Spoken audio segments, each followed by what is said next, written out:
This is a Sports Catastrophe production. Hey there, hello there, Dec3. Welcome you to another Sports Catastrophe birthday boy. And the birthday boy for today, December the 3rd, is a Russian icon who was part of the Russian Five, the five famed Russians who played for Detroit in the late 90s under Scotty Bowman. He is a coach, sports agent, and former player. He's known as the Professor. And he helped force the Soviet government to allow the Soviet players to compete in the NHL. He was a center for the Red Wings, winning 3 Stanley Cups for them, and inducted into the Hockey Hall of Fame since 2008. He is Igor Larionov, who's now 62 years old. Igor played with Khmyk Floskrensetsk in 1978, appearing in 6 games. But then, as a rookie, he would score 7 points. He improved to 45 points in 1981, garnering the attention of CSKA Moscow and Soviet national team coach Viktor Tikhonov.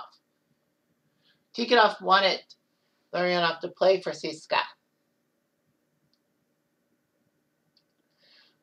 And in 1981, he did join CSKA, becoming part of the top line with Vladimir Krutov and Sergei Makarov, the KLM line. They were also known as the Green Union because of the green unis they were during practice. So the KLM line of Krutov, Larionov, Makarov were huge and helped the Soviet League and international competitions and all that. The Green Unit would also get Slaven Fetisov and Alexei Kasatonov. All 5 of these guys would be in the NHL by 1990 and all of that. Krutov would unfortunately fall flat in Vancouver due to engrossing himself in junk food. Makarov would do actually quite well for Calgary, scoring 39 goals in his rookie season and even getting the Calder Trophy. But, of course, the NHL would change that rule, saying that Makarov, players older than 25 cannot compete and get the Rookie of the Year trophy. Slaven Fetisov would do well for the Devils and then went to Detroit, and then Alex Kasatonov went to New Jersey as well. So that's just how it goes. So Igor Larionov aside, he helped out. He knew CSKA and all that. But Larionov resisted Tikhonov's coaching style and the fact that the Soviet system had a tight grip on players' personal lives. After all, it was the Cold War, after all. And Tikhonov would keep his players confined to barracks for 11 months a year, even though when they were married. Anyway, Larionov was upset. He made a couple of discerning letters to Soviet papers that felt that they should be changed and all that.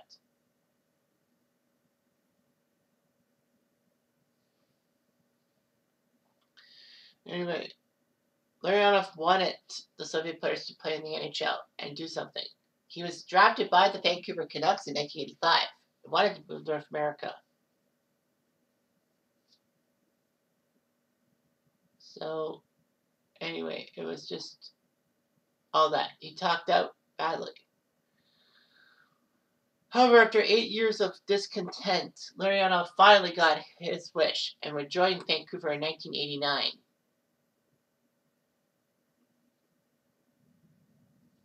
Anyway, Larionov and Krutov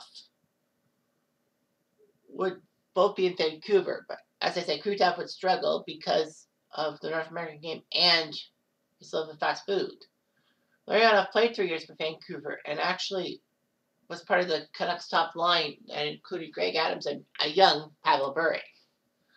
Larionov knew what he could do as a mentor to the Russian Bure, who was just coming out of Russia.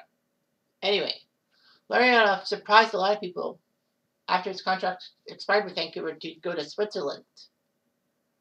Mostly because he knew that the Soviet intersport thing would draw a portion of his salary. So Vancouver put him on waivers, and the San Jose Sharks, one of the most terrible teams, actually ended up claiming him in October 1982. I mean, they had a terrible first season. They had a terrible second season. Why not? And they knew Larionov would spend time in Switzerland, so they waited. And so he went to San Jose in 94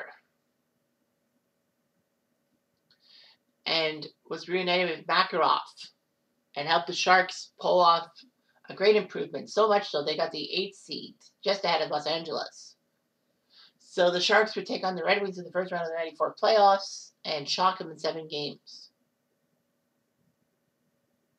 It was amazing and all that. The Sharks almost got to the conference finals, but lost Game 7 in Toronto.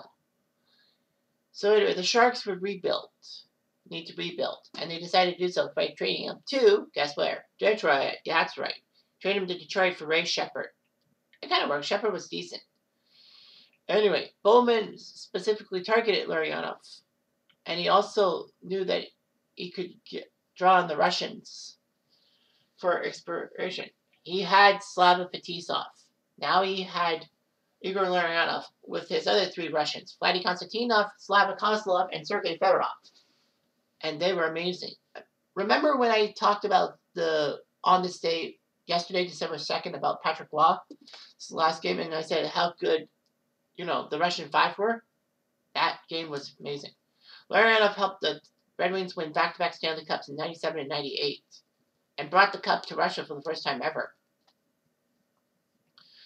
After the 2000 season, he was actually reunited with Pavel Bure in Florida. So he went to the Florida Panthers and played.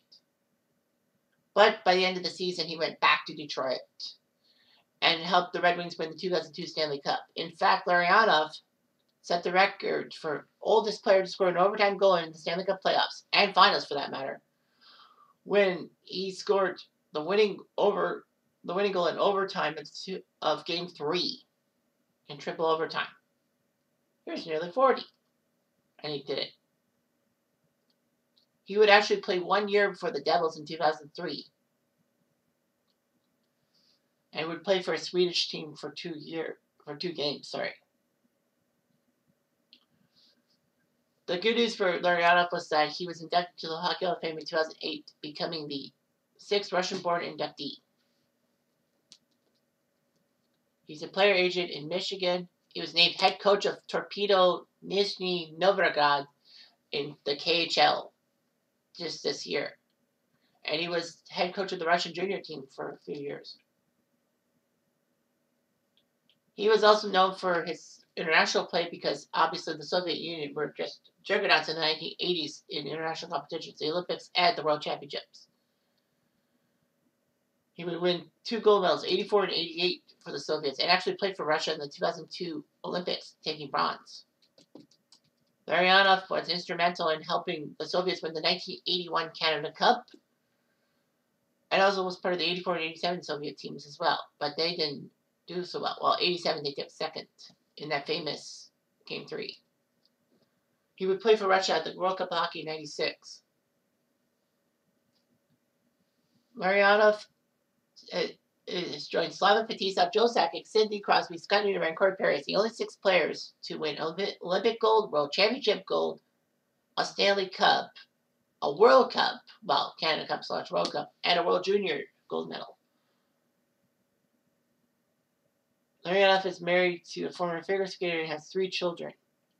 And he makes wines as well.